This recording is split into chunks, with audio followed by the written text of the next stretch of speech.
been asking us to keep it going a little bit. But we dealt with the fact that communication is the key to any healthy relationship. And we also dealt with the perception part. We all perceive things differently. Sometimes our perception might not be what's really going on.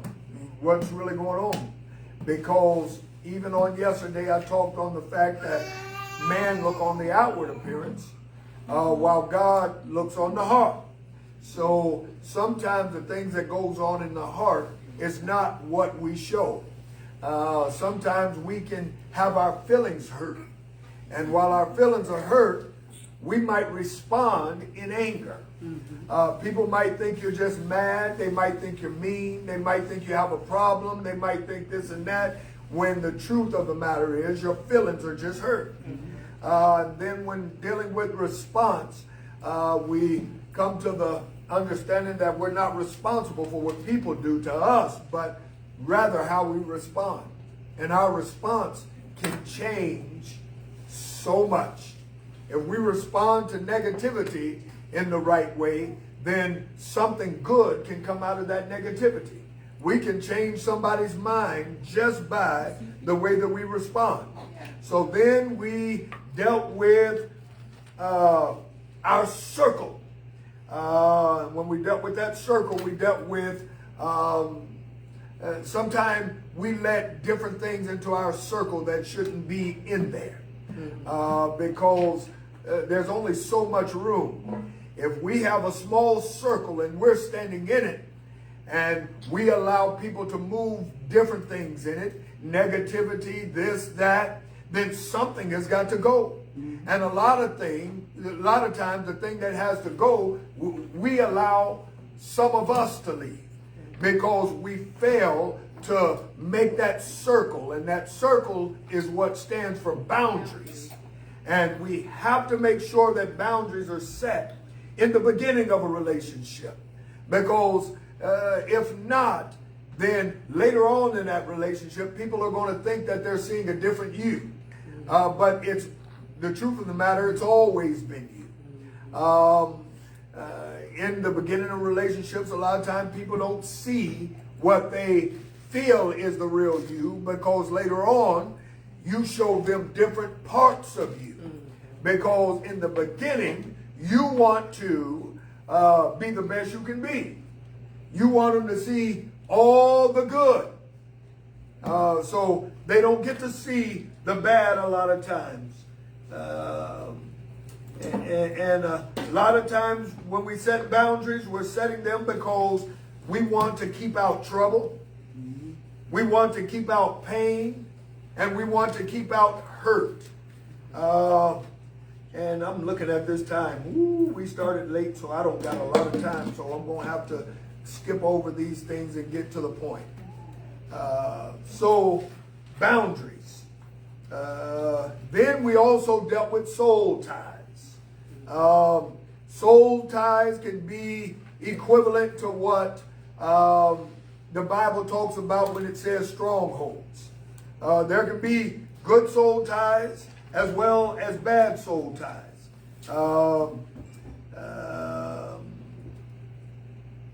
Okay. And sometimes we mix up our soul ties with our soul mates. And if you have soul ties, it's messing you up. Some of them can mess you up real bad. Example of good soul ties would be the relationship between Jonathan and King David. They were like brothers. They loved each other even more than brothers love each other. So they were really close to the point to where some got the crazy idea that they had some kind of... Go ahead, Sister Ebony. So you can have a soul tie to someone without like having sex? You can. Because there's different types of soul ties. Your soul is...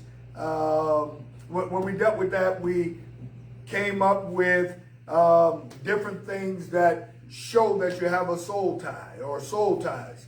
Now, these are bad, though. Some of these are bad. unhealthy attachments, obsession, and then it gets to the point to where you begin to lose yourself and act like the person that you are connected to.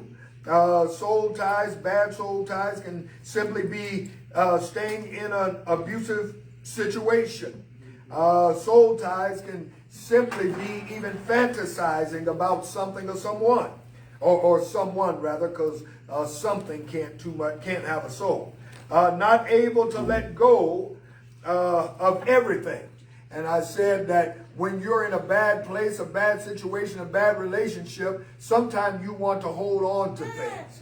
And you know you have a soul tie when you find yourself getting with the person that's just like the one that you just left. Oh my God. So when it comes down to it, Sister Ebony, there can be physical soul ties. There can be emotional soul ties. There can be spiritual soul ties. And there also can be social soul ties. And with those soul ties, we understand that either one of them can lead to the other. But it does not always deal with physical. But that is one of the toughest soul ties that we can have. Because when we deal with that, you know, the Bible talks about becoming one flesh. And when it talks about becoming one flesh, a lot of people don't understand the depths of that. It's even dealing with sex itself. Sex causes people to become one. It's more than just a physical thing or but it is a spiritual thing. And that's what some people don't quite understand. That's why some people can ignore the spiritual side and they can just go out and mess with this and mess with that. But if we don't do that, we'll find ourselves in a bad, messed up state of mind because we're catching soul ties. So I didn't mean to stay on that long because I only had a few minutes. Any more questions on that though? Did that help you a little bit, Sister? All right. So what we want to deal with now, I wanted to deal with selflessness versus selfishness. And a lot of times when we deal with these things, I kind of wanted to even give us a little bit of definitions on these things. To be selfish, lacking consideration for others, concerned chiefly with one's own personal profit or pleasure. A selfish person is self-centered, self-regarding, self-absorbed, obsessed with self. And I want to deal with that last word that I said in the definition is inconsiderate. Now, we want to go on over to being selfless. To be selfless means to be concerned more with the needs and wishes of others than you are yourself. So that is the exact opposite of selfish. So it's unselfish. It's even self-sacrificing. One that is selfless is one that don't hold grudges too much. Oh my God. And I wanted to deal with these two because they're so far apart. So far apart, they are opposite of each other. Now, what I wanted us to understand that sometimes our relationships are messed up because there is no in between for us. Sometimes we go up and down in our relationships because we bounce around between being selfish and selfless. There's some things that we can take. There's some things we can't take. So in other words, at times we go from 0 to 100. And somebody said real quick. Yeah, we go from 0 to 100 real quick. And when we do that, we don't understand that we have to have a middle ground, somewhere between selfish and selfless. Because if you're selfless, that means that there are no boundaries with you. Most of the times when you're selfless, there is no boundaries with you. But when you are selfish, that's going to the other extreme. You have up a wall to block out anything that is not with your agenda. All right? And what did we learn in the beginning when it came to communicating, when it came to perceiving, and when it came to our response? We dealt with the fact that a lot of times when we put up walls, the same walls that we put up to block our pain, our hurt, different things from hitting us and coming in, is the same walls that sometimes block the love that's supposed to come in. Sometimes that's the wall that blocks the peace that somebody's going to bring. A lot of times these things come because of maybe past relationships, past hurts, past pains. Those things will cause you to put up walls. Quick story. I was with a pastor. He's gone now. And he went through a lot. And the things that he went through, he had one that he mentored. One that was underneath him that he got him ordained. The man came, wasn't a preacher, wasn't this, wasn't that, but decided that he would, God had called him to preach. So the pastor helped him to get ordained, helped him to become a minister, helped him to become an ordained elder. And the day that he became an ordained elder, everything that was on the inside of him came out. And what happened was, he had already been trying to deal with all the members. And as he was dealing with the members, he was trying to get them to be on his side. So you can't pastor in this church if you're not an ordained elder. So he got ordained, and then he took all the members that he had been talking to and started his own church and emptied out his pastor's church. And that was one of the most hurtful, messed up things that someone could have did. So what the pastor did then, the pastor didn't trust anyone else.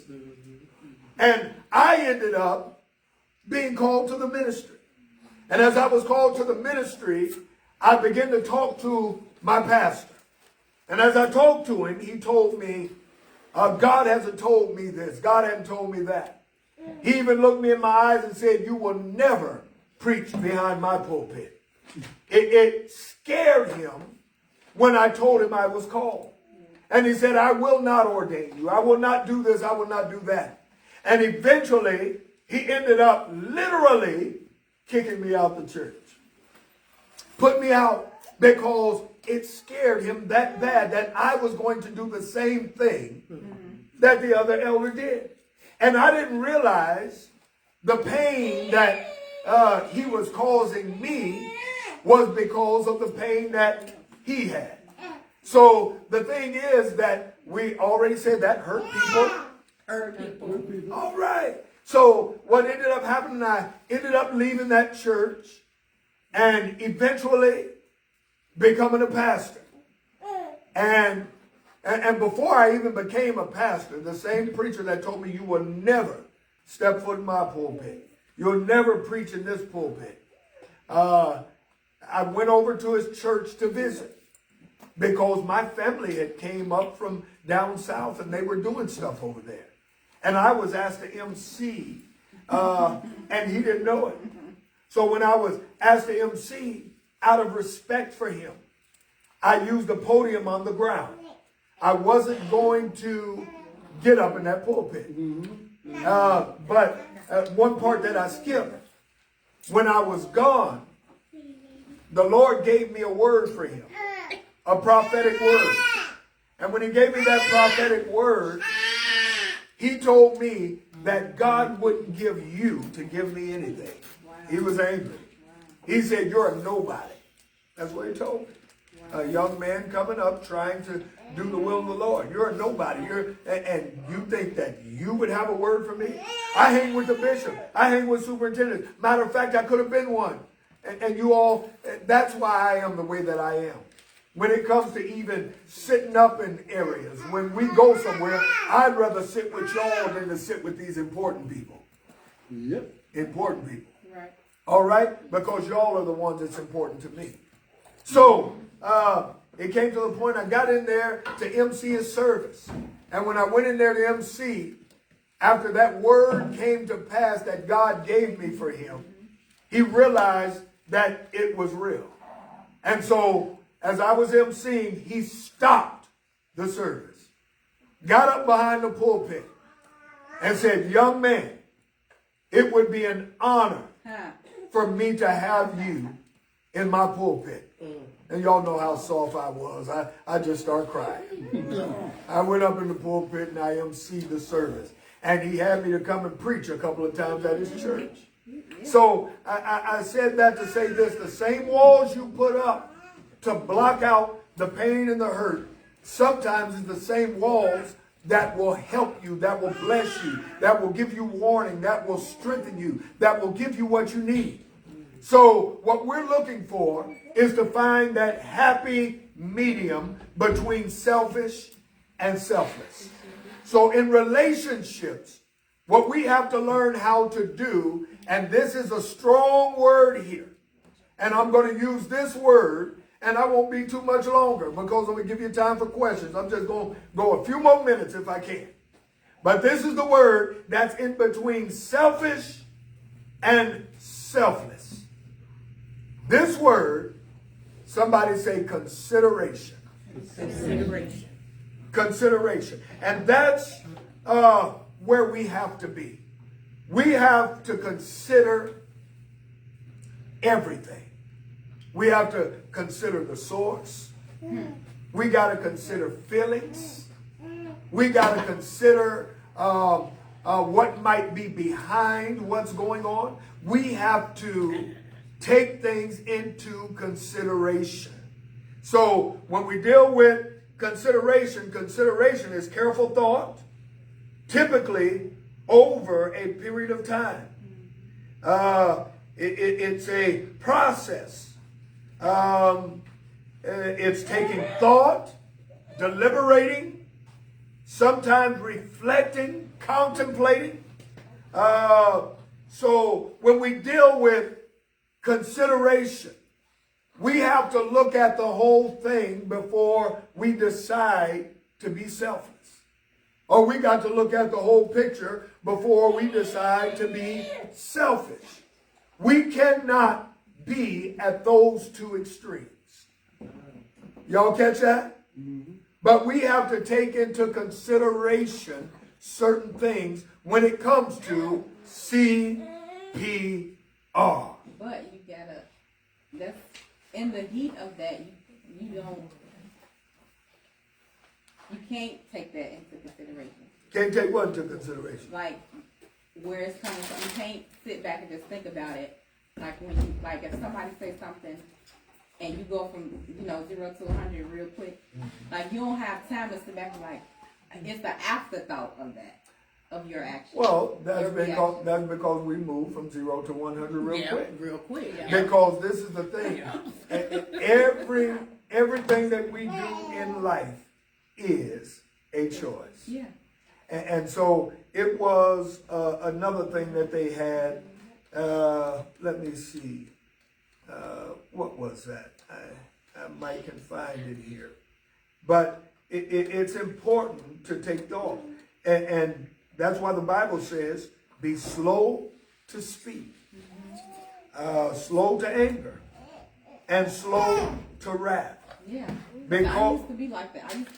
I didn't have time to think about nothing because if you kill my cat, I'm going to kill your dog.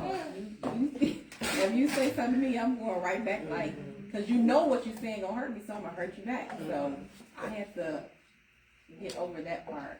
And the thing, that I was just going to talk about is THINK. And when you think, you have to take these 5 things into consideration. The T stands for, is it true? The H is it helpful? The I is it inspiring? The N is it necessary? And the K is it kind? And that's what we have to think about when it comes to our response. Because our response is a choice. Yeah. And I was the same way. You killed my cat, and I don't like cat. I wasn't going to kill your dog, I was going to kill you. Because that's just the way it was. But I had to do a little different. I told y'all the story, I believe. Sunday I was so sleepy, I don't know if I told you. Yeah, I did tell you. I talked about when I was in Tennessee. Oh my God. White fella came up to me. I mean, not came up to me, walked in the store.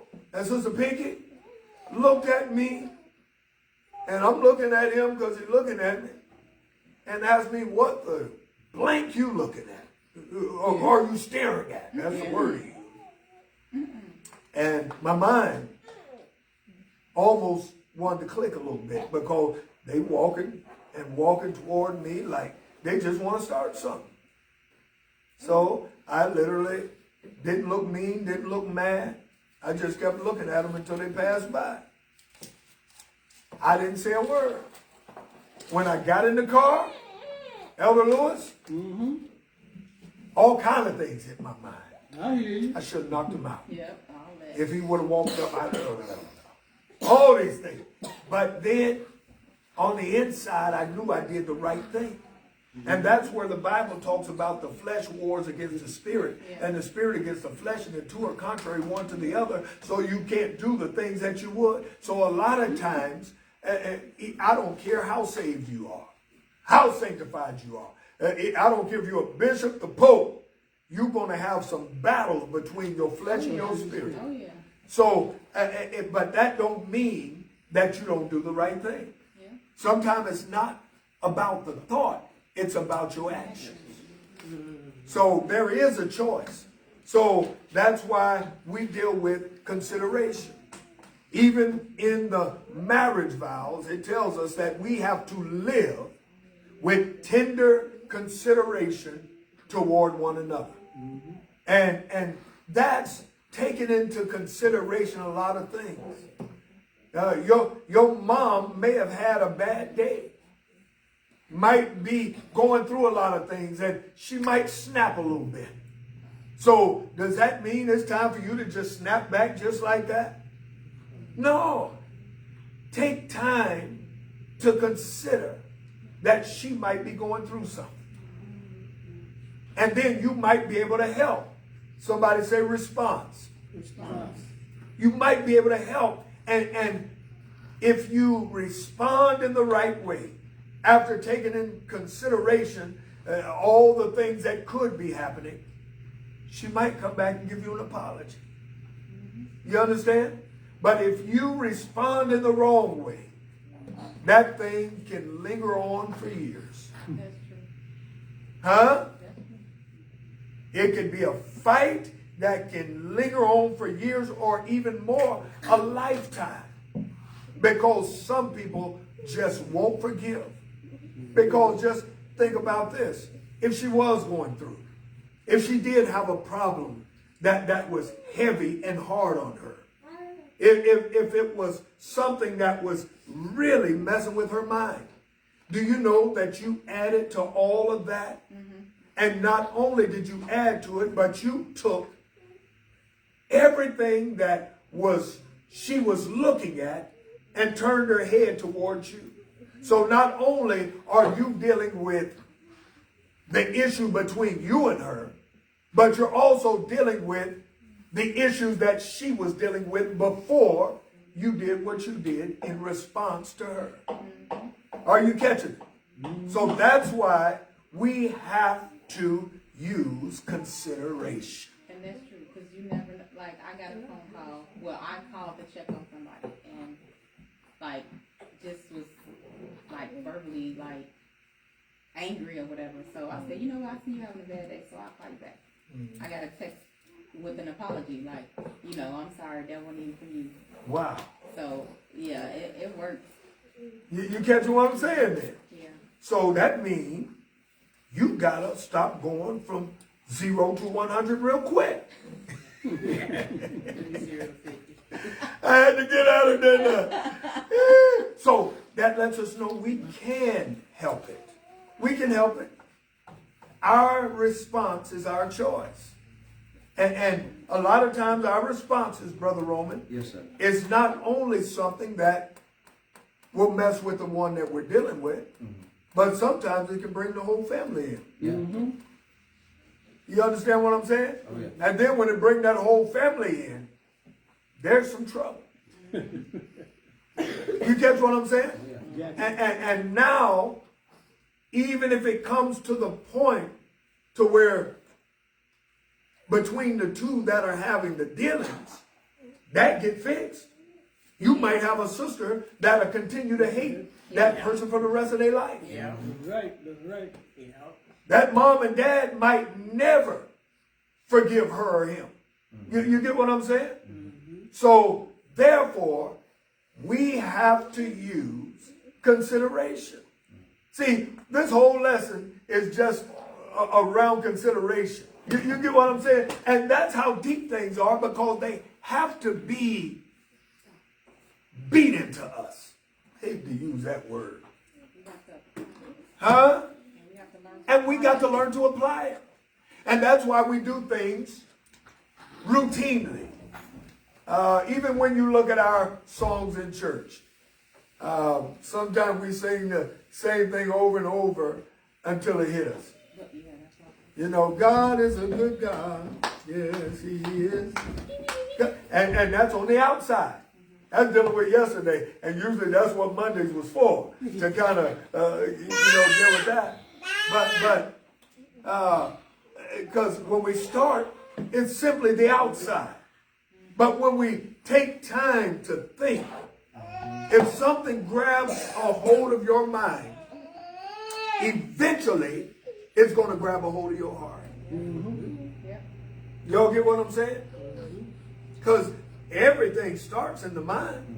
That's why the Bible says, be ye transformed by the renewing of your mind. So the way that we think, the way we respond, the way we do what we do, we have to totally transform. That reminds me of the cartoon we used to watch when we were young. Sister Pinky, Transformers. Yeah, I just you talk about that. It started out as a car. Bumblebee. Yeah. She said Bumblebee. She said Bumble. You said Bumble. You said it wrong. I said Bumble. You said Bumble. Optimus Prime. It's on record. Don't play it back, because I probably said it. So, and then he's just a little bug. Then, next thing you know, he transformed into something that's walking, doing this, talking, all that. And that's has to be what we do with our minds. We're not the same person that we was. But we're totally different. Don't walk the same. Don't talk the same. Don't do the same thing. I talk the same, but I just don't use the same words I used to use. Because some of them words was pretty bad. Now, I didn't cuss like my wife cussed, but I did cuss. She was a professional. Professional. She was cold with it. Every other word that used to come out of her mouth. And you know, when you're in a black house, you can't do that too much. She go in the house and she just starts saying words from my mama said. And she's like, what did I give? All right. So we have to transform. And that's why we have to look at things. Look at what has selflessness done to you and for you. What has it done? Selflessness. That still deals with the boundaries that we was dealing with last week. What has it done for you? Sometimes selflessness causes you to be used, to be abused. Oh, come on, somebody. Play like a And play like a and then somebody might even say manipulated. But the truth of the matter is, sometimes when you're selfless, you're not manipulated, you're just accepting it. Like, have you ever heard that? Don't take my meekness for weakness, my kindness for weakness. And sometimes that's what people will do when you're selfless. But what has selfishness done for you and in your life? Selfishness has caused people to walk away from you. Selfishness has caused people to not want to be around you, not to want to be close to you, not to deal with you. You have lost things because of selfishness. So therefore, we have to find that happy medium, that in between. And that is consideration. Did y'all get something out of that? Yes. All right. Now, any questions or comments? We got a few minutes left.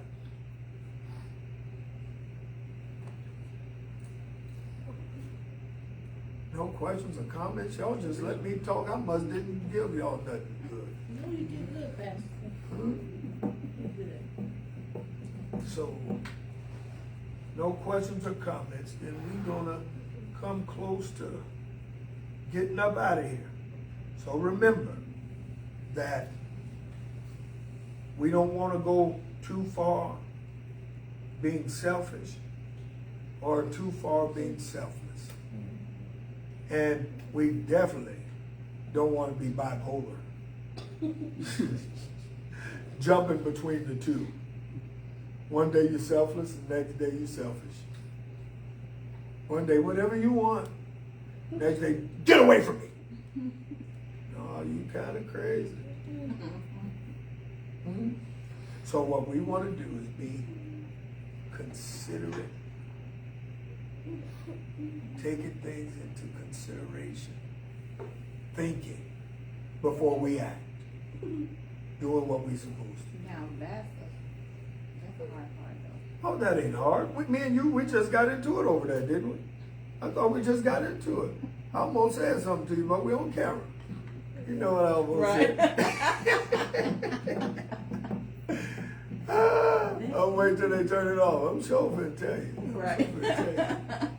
So, go ahead. Go ahead. Talk about it. No, I'm just, so you have to know how to, so you basically controlling your actions. You're basically controlling your mind.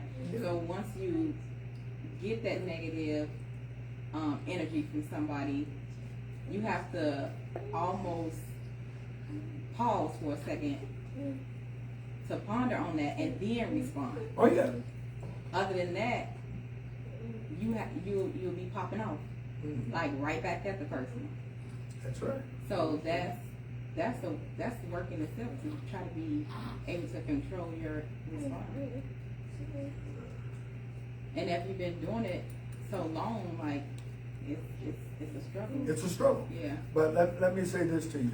It's a difference between controlling your response and taking things into consideration. So what we have to do is take time to think, because controlling your response is, this is who I am, I'm just going to hold him down. Right. You get what I'm saying? Right. And when it comes down to that, what's happening is that's just your simple response. You get what I'm saying? And it's just that quick. Yeah. But when you take things into consideration, this could be this, that could be that. Let me see. You know, you're not just thinking about your response, but you're also thinking about the person that you're dealing with. Right. Make sense? Yeah. So that's the difference between those two things. It's a difference. Controlling yourself and taking things into consideration. consideration. And that's why we have to, because we'll have to come back and apologize. We'll have to come back and get things right. Especially when it's at the end of the day and somebody say, you done snapped on me and that ain't even what I meant. You done went there and that wasn't what I was trying to say. And even if they was, what's going to come out of it? You get what I'm saying? What's going to come out of it? What good is it going to do for me? What is it going to profit me? And when we get that thought, I'll take a little L than to lose everything. Rather take a little L. Little.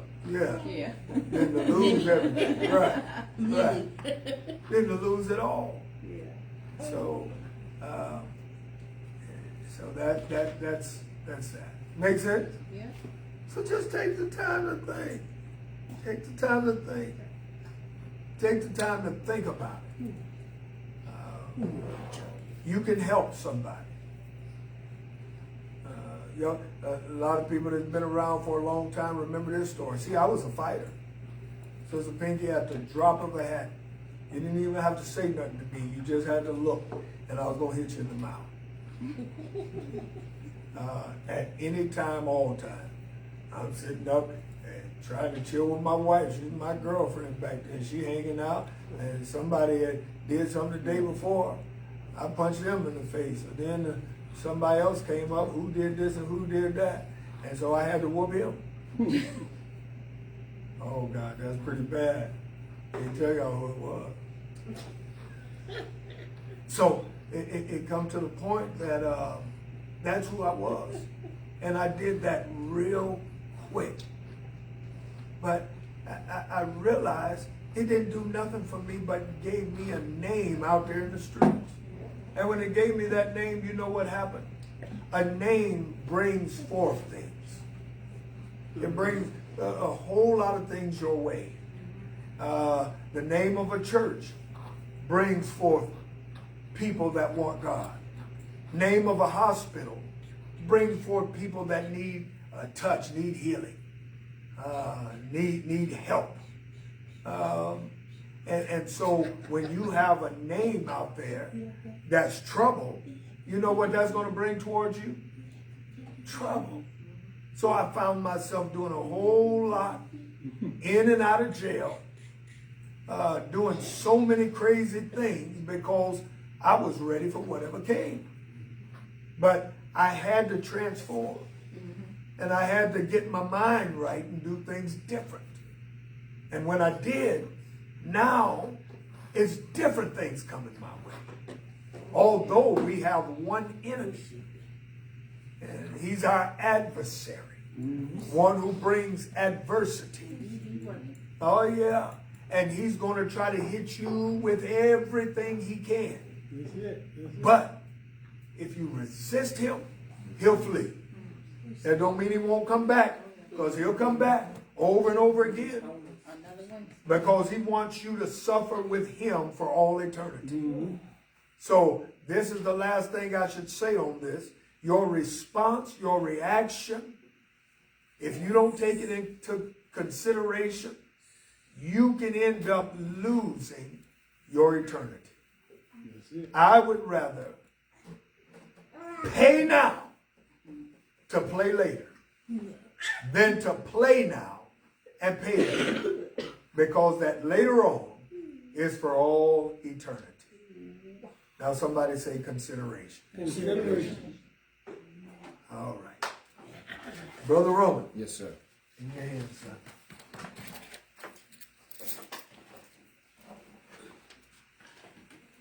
Amen. Well, we thank God for that Abuse word. Wednesday. Yeah. It's going to be a good one. Yes, sir. So we thank God for the word. We thank God for everybody that tuned in, those that are here in the building. We thank God for each and every one of you, your sacrifice to want to come in and learn. Some of us tired in our bodies, some of us just getting off work, some of us got all kinds of things going on, but we felt that it is important and imperative to come forth to the house of the Lord and tune in and be fed spiritually. A lot of us, we take time to eat our 3 meals a day. Some of us eat more. Some of us snack and do the most. But how many times do we find ourselves doing that with the Word of God and the things of God? Praying, fasting, reading our Word, listening to gospel music, doing things to strengthen our spirit, man, spiritually, malnutrition, because we're not doing those things. So let us just be alert and aware of those things moving forward. We thank you so much. You can sow into this ministry. You can give on Cash App, Money Sign Revival Center IA. You can give on Givelify, Revival Center Church of God in Christ. You can give the next time that you're in the building. We love to see you. And until next time, God bless you. We can give here as well, those that are here. Sister